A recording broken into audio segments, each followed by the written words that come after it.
भगत जी, इनका एक प्रश्न है कि ये जो मैं भक्ति या भजन करता हूँ, इसको गुप्त रखना चाहिए क्या?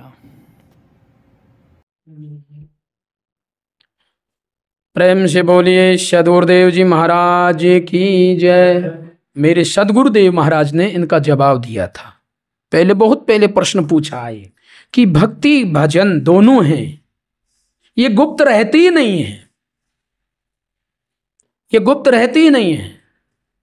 क्योंकि भक्ति भजन ये ऐसा विषय है, मतलब गुप्त रखने योग्य तो ज्ञान है।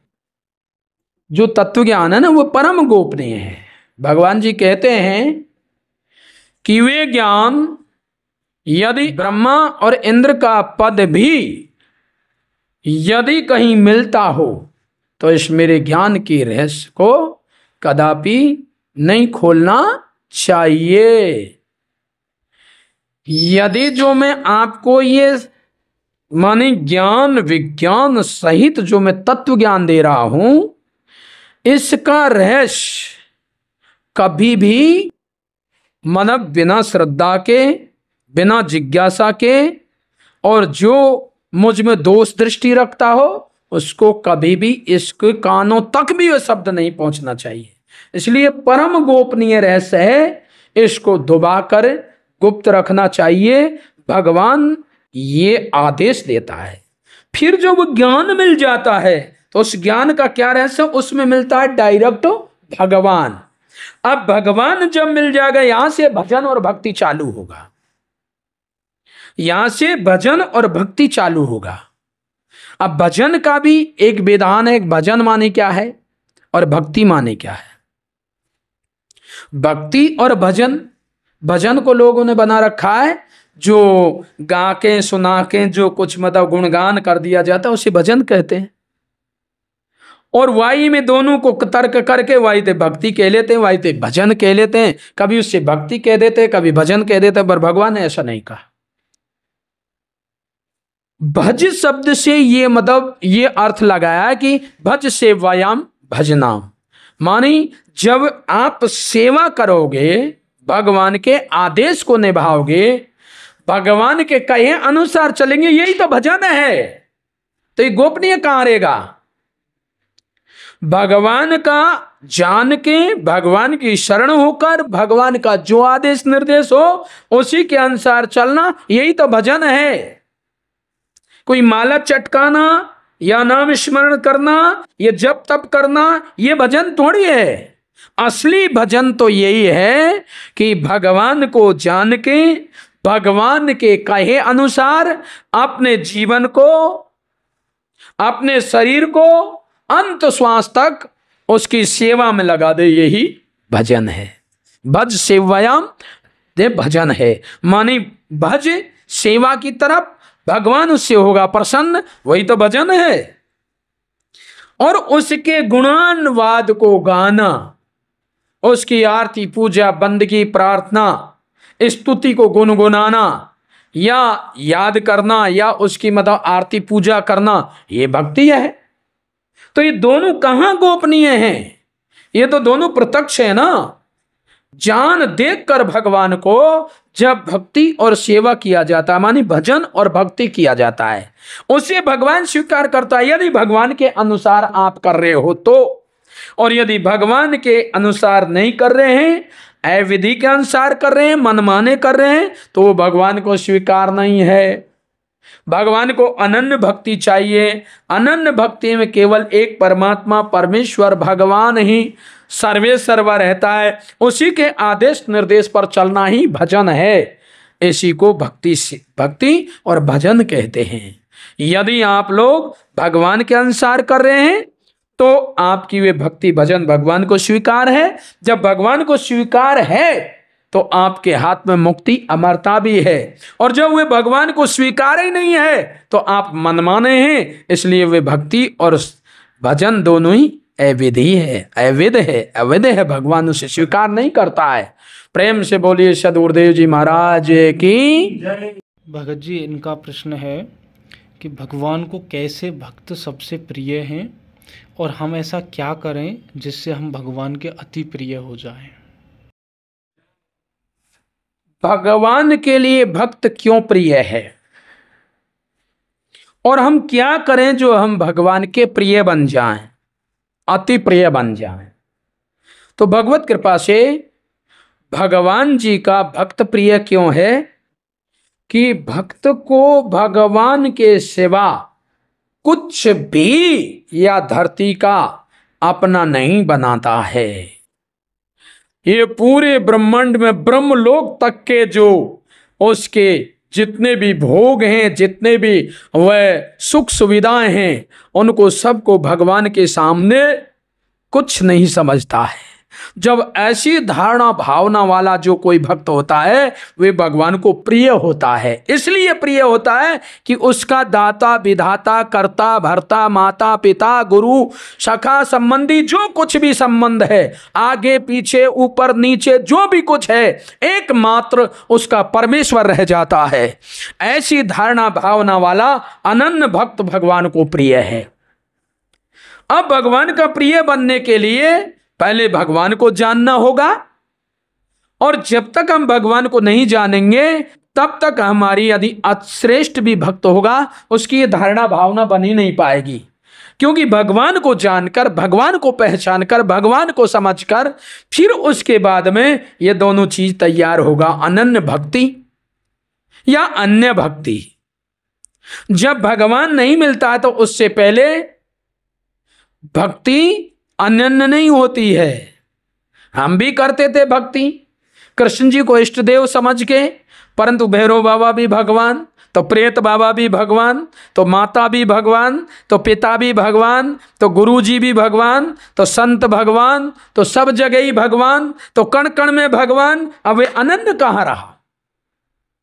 जब हमको भगवान मिला तब से हमें यह अनन्यता आई कि भगवान एक है, एक अनी अरूप नामा अच सच्चिदानंद परधामा। यहां से फिर अब जब वे मिल गया भगवान, तब से हमारा ये जो भगवान की सृष्टि में कहीं भी हमारा ये नजर नहीं टिकती है। केवल टिकती है तो भगवान की सेवा और भक्ति के लिए ही टिकती है। यदि किसी नगर गांव गोठ यदि व्यक्ति से कोई संबंध है, यदि किसी विषय वस्तु व्यक्ति वस्तु स्थान से कोई संबंध रखता हूं, तो भगवान के नाते कि मेरे भगवान का काज, भगवान की सेवा, भगवान का प्रचार, भगवान का प्रेम, भगवान के प्रेमी जन यहां बने, इसलिए उस स्थान को थोड़ा मतलब वे दर्जा दिया जाता है, उन व्यक्तियों को थोड़ा दर्जा दिया जाता है जो मेरे भगवान के राह में सहयोगी बने हुए हैं। क्योंकि भक्त का जो कुछ है एकमात्र परमात्मा परमेश्वर पर ब्रह्म भगवान ही है। इसलिए भगवान भक्त को प्रिय होता है। जब भगवान भक्त के लिए प्रिय है तो भगवान के लिए प्रिय भक्त है। रामचरितमानस में भी इसका मतलब एक उदाहरण दिया है। जैसे एक पिता के 4 पुत्र हैं, एक पिता के 4 पुत्र हैं, एक पंडित है, एक योगी है, एक गृहस्थी है और एक बिल्कुल अज्ञानी है, लंगड़ा है, लूला है, बहरा है, सब कुछ है, पर वह पिता के आश्रित है और पिता के अनुसार चलता है, पिता की हर आज्ञा को पालन करता है।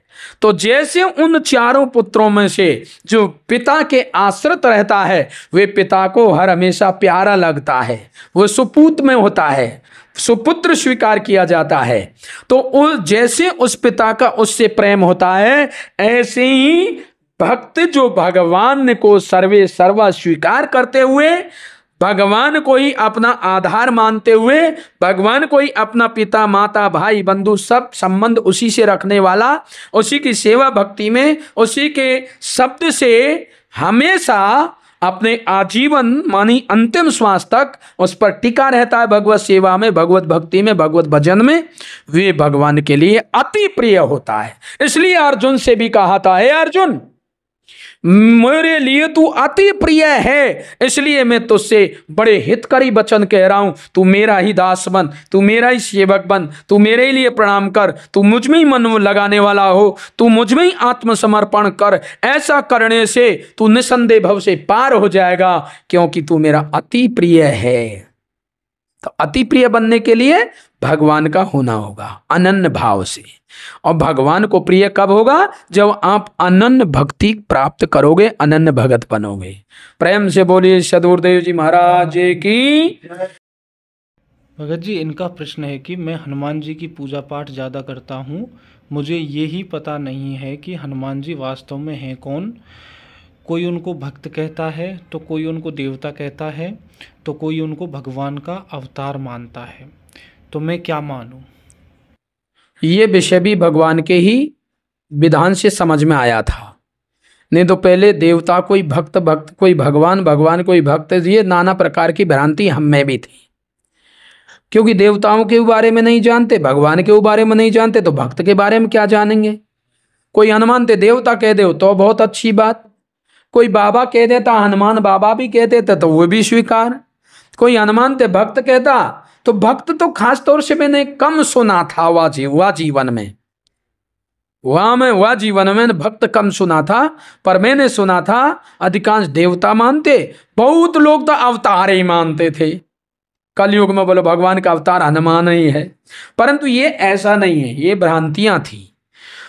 देखो, देवता कौन होता है और भक्त कौन होता है, इसमें दोनों में अंतर समझिए। भक्त जो होता है, जिसके बारे में तो अभी आपने सुना है, पहले ही प्रश्न में सुना है कि जिसका सब कुछ एकमात्र भगवान ही है आधार, भगवान के बिना वह जी नहीं सकता, भगवान की सेवा में अपना आजीवन लगा हुआ है, वह भक्त होता है। और देवता जो होता है वो तो पुण्य के प्रताप से देवता बनता है। पुण्य क्षीण होने पर वो देवता चाहे तो मच्छर भी बन सकता है, ब्रह्मा को मच्छर बना सकता है, मच्छर को ब्रह्मा बना सकता है। ये ऐसी सामर्थ्य भगवान में है कि कर्म के अनुसार ही देवता बनता है, परंतु भक्त कर्म के अनुसार नहीं बनता है। भक्त को भगवान के शरणागत होकर, भगवान की आश्रित होकर, भगवान की सेवा भक्ति करनी होती है। वे कर्म में नहीं आता है। जब उसका ऐसा भाव हो जाता है भगवत सेवा का, भगवान को प्राप्त करके, तो वह भक्त की क्या गति होती है? वह गिरता नहीं है। जैसे देवता पुण्य क्षीण होने पर गिर जाता है, ऐसे गिरता नहीं है, वह मुक्ति अमरता को प्राप्त होता है। उसकी यात्रा अमृत्यु की तरफ जा रही है भक्त की, और उसकी यात्रा मृत्यु की तरफ जा रही है। पुण्य क्षीण होने पर तुरंत मृत्यु लोक में आ जाएगा।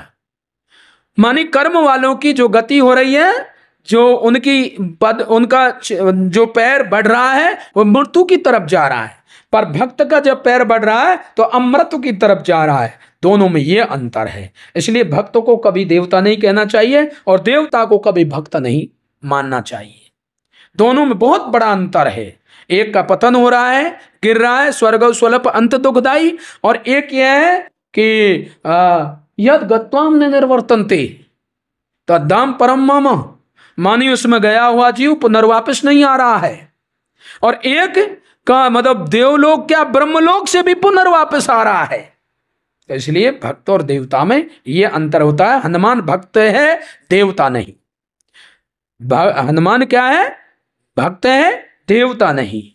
इसलिए भगवत कृपा से कभी भी कोई देवता मानता हो उसे, तो आप कि यदि वास्तव में वो बात सुनता हो, समझता हो, तो भगवान के प्रेमियों को अच्छी तरह स्थापित करना चाहिए कि ये भगवत प्रेमी है, भक्त है, देवता नहीं।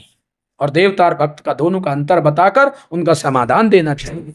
यही मैंने मेरे परम पूज्य संत ज्ञानेश्वर स्वामी सदानंद जी सद्गुरुदेव महाराज कल की अवतार से मैंने ये समझा, जाना, पहचाना है, उसको आपके बीच में कहा है।